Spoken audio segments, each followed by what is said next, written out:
We are live. I'm just giving it a moment, Mark, because I'm not quite believing what I'm seeing. I think it's happening. I think we are live, speaking to the world. I'm hoping that one or two people might be watching.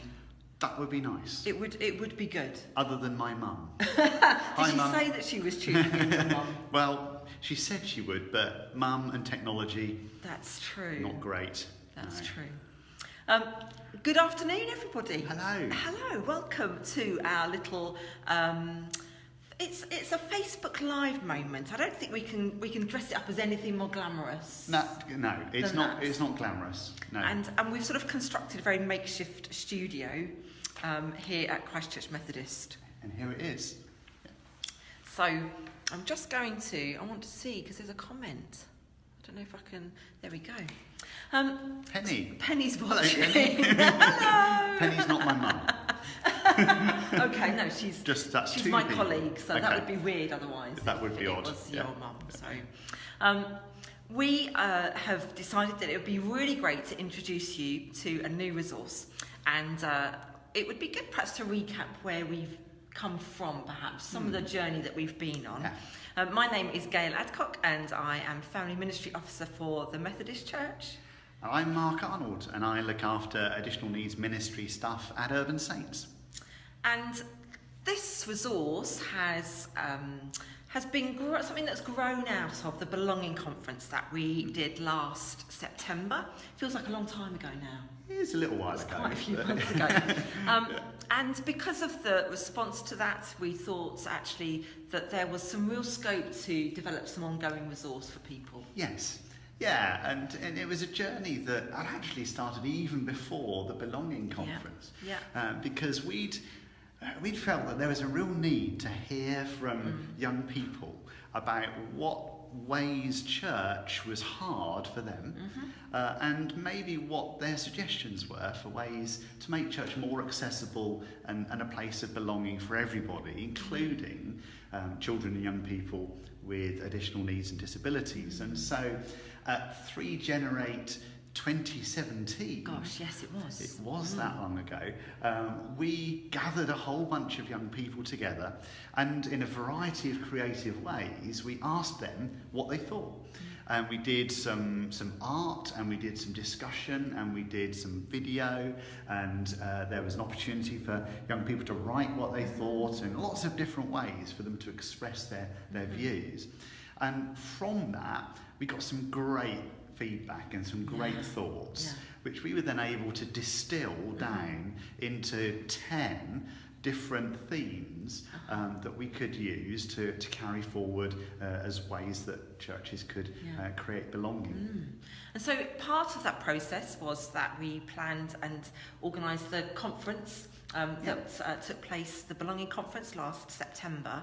And that day, I mean, I have so many great memories of that day because it was just, there was so much great content for people. And I'm trying to remember some of the highlights. Mark, do you have some? Oh, there were loads. I mean, it was great just to actually experience that whole sort of live studio thing, you know, and Pete and the guys at King Street Studios did a fantastic job of putting us at ease and helping us. But all the people that contributed, that gave either keynotes talks or lightning talks, really, really great. You know, a bunch of school children that led us in prayer.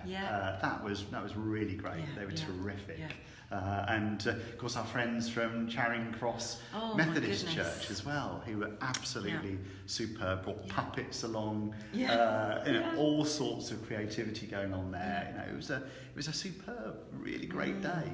And I know from the feedback from that event that people felt very engaged with what we were talking about. They really valued the panel time and to have all those people in the room to respond to questions. I mean, that just felt like a really valuable part of the day. It really worked well, and we could tell how many people were engaging with it through all the social media that was going on. You know, BConf18 hashtag, still remember it, and lots of photos of people as they were gathering and as they were putting together their space where they collected things that helped them remember what was going on during the day, and contributions people were sending in that we were able to discuss. It really helped us realise that actually there was a lot of people that were gathered in different places, or just sat at home watching it there, and that were engaging with what was going on. It was a great environment just to do lots of learning and reflecting together, and to sort of wonder about some of these things, about how we might try to move so that there is some change, and that felt really key. Absolutely. You know, if we'd had a great day at the conference and then nothing happened off the back of it, then you know, it would have been lovely but a bit pointless.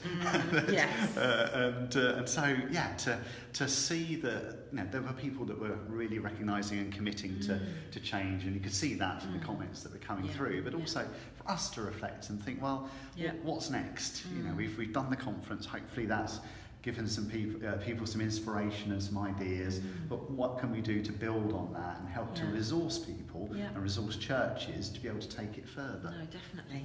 So going back to 3 Generates, which is really important, that this resource has its roots in what children and young people have said. That feels really, really important. We created this, which you won't be able to see too great, and it will probably be back to front as well. Sorry about that. But this is the 10 Ways to Belong resource, which is now available to download. And tell us, Mark, a little bit more about just how we sort of we went from the point of having the voice of children and young people into then sort of generating this. Yeah, so having captured those thoughts from the young people, what we wanted to then do is think, well, how can we equip churches with those ideas, those themes, but in a way that wasn't just giving a sort of 10-point tick list of things. Oh, well, if you do these, then that's it. But actually to create a discussion, create a journey for churches to go on, to start to unpack those themes a bit more, to see what the Bible had to say about each of those, to create some discussion points for each of them, and ultimately to create an action that churches could look at and carry forward and put in place to make a real difference for the way that everybody belonged in their church. And so that grew those themes, those ideas that the young people had given us into what we've now got as the 10 Ways to Belong document. So we have those 10 ways, which are listed here, which explore a range of different topics, and all of them have a short piece of scripture that we've given just as a sort of signpost, perhaps, for that point. And then there's a question for people to reflect on, and then there's also the very important need for some action afterwards. Again, we wanted to make sure that there was something there that churches or individuals could do to respond to the different themes that were coming through the 10 ways, and making sure that there was something that they had to continue that journey with. And so I think one of the things which I really like about this resource is the fact that it does feel very accessible for people. It doesn't feel that it's you haven't got to sit down for a week to try to get your head around it. Actually, you can pick it up and already you're kind of engaged in terms of reading it and thinking, okay, what does this mean for where I find myself? Yeah, you can dip into it. Yes. And you can use it in lots of ways, but you can dip into it, you can have a look at one of the themes and just unpack that, maybe even just as a little bit of a devotional study even, and just look at one. Or you can look at a few of them, perhaps as a discussion group. Lots of ways that it could be used, but it's very flexible. And as you say, very accessible in the way that it's been put together to make it available for a wide variety of uses.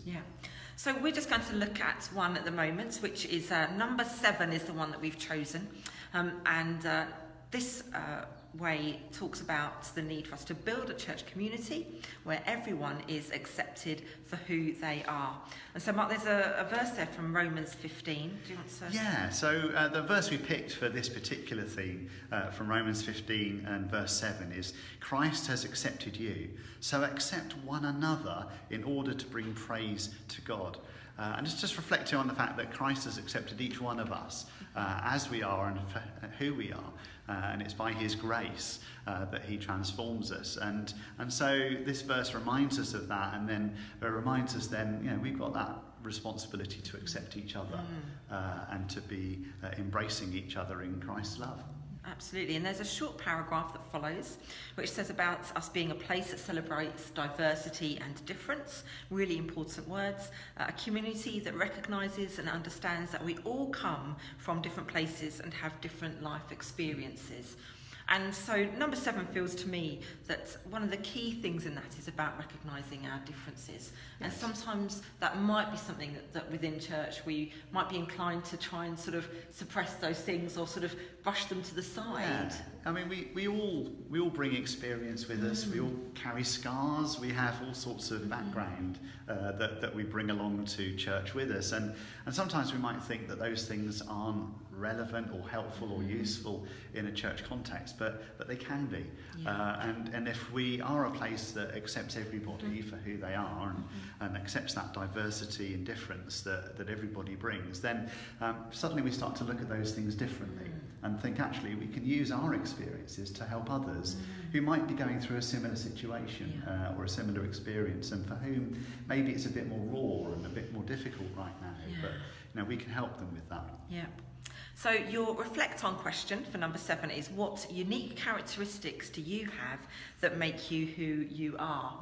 And I really like the fact that question is one that all of us can respond to. Yeah. And so the questions here aren't particularly aimed at certain people or certain groups of people, not even certain ages of people. No. It's very intergenerational. Yeah. And so all of us can surely think of something that we could respond to that question with. Yeah, I think so. We all have stuff that we bring to with us, and actually, if we can start to think about how we could use that stuff in positive ways, and actually recognising those unique attributes in others too, and celebrating those and helping people to use them creatively, I think that's what that message that we looked at back in Romans about accepting one another in order to bring praise to God is perhaps all about. Yeah, no, for sure.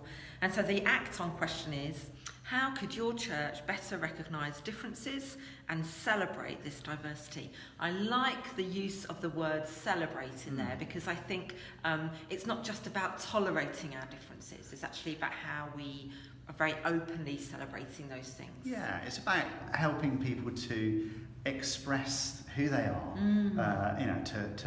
to see the uniqueness, the wonder of that, to celebrate that, to bring that into the life of the church, to see people engaging, and elsewhere in the themes we talk about serving each other and all of those sorts of things, just to make that something that everybody can do and everybody can be a part of together.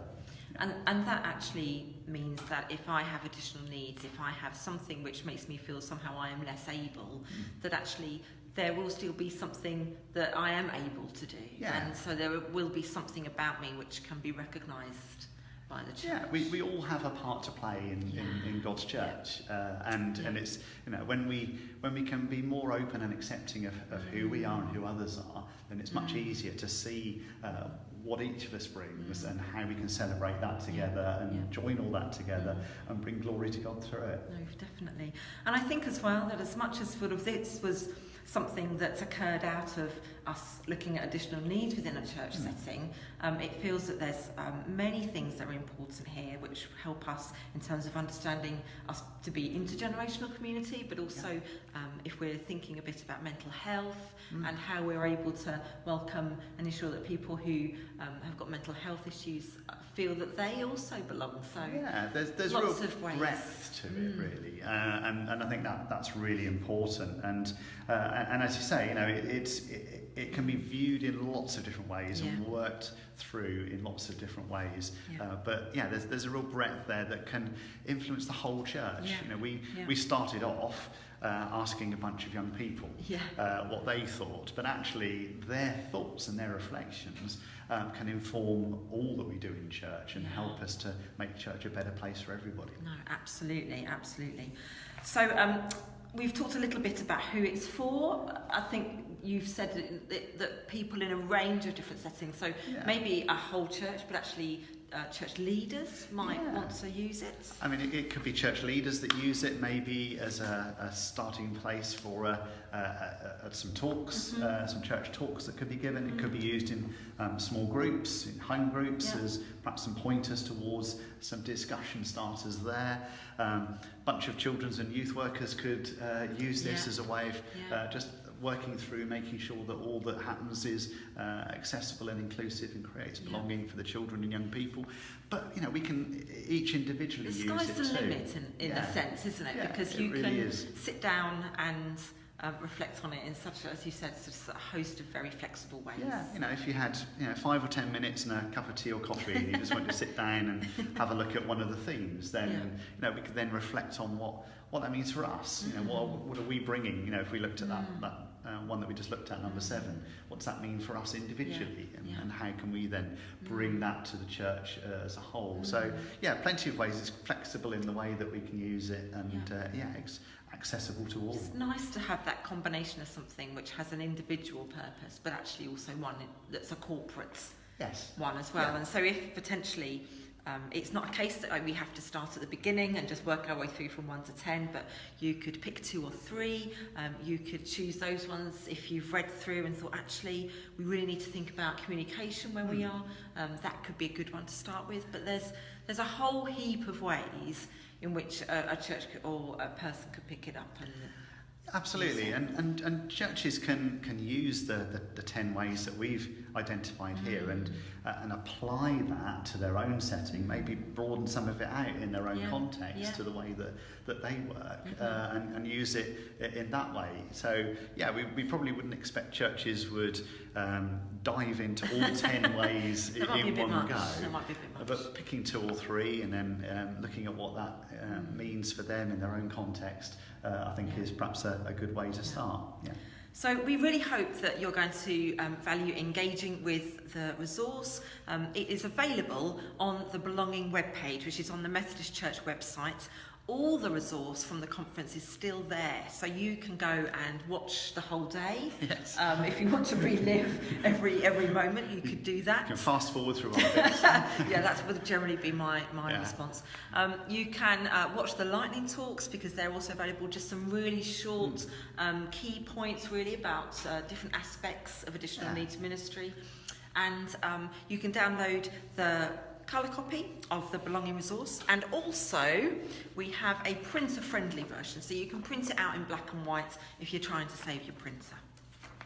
Mark, I think you wanted to mention somewhere else that you can get hold of it. So there are a couple of other ways that people can engage with what we're doing and to continue the journey of what we're doing as well. So through Urban Saints, we run a training programme called All Inclusive. And All Inclusive is designed to help churches to unpack what it means to work with particularly children and young people with additional needs and disabilities, but it actually can help the whole church to go on that journey. And in the latest version of the course, we've also got all the information from the 10 Ways document, the Belonging document as well. So that's all in there, and we unpack that as part of the training.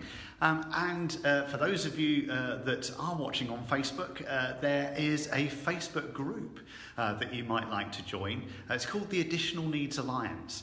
If you search in Facebook for Additional Needs Alliance or facebook.com/groups/Additional Needs Alliance, you'll find us there. It's a group that you have to ask to join because we want to make sure that the people there aren't just trying to sort of sell fake Rolex watches and things. It has been happening. Okay. But one of our admins will add you on real quick, and then you'll be engaging with almost 2,000 people that are just passionate about this area of how to create belonging in the church for everybody. And it's a great journey to be a part of, and a whole bunch of great folk that I'm sure will help and inspire you along the way as well. Excellent. We have really enjoyed this little live moment on Facebook this afternoon, and we hope that you have enjoyed just being with us and that you're going to go and check out the resource now. We want to thank Christchurch Methodist in Hitchin for hosting us today, and we hope to see you again very soon. Thanks for being with us. Thanks, bye.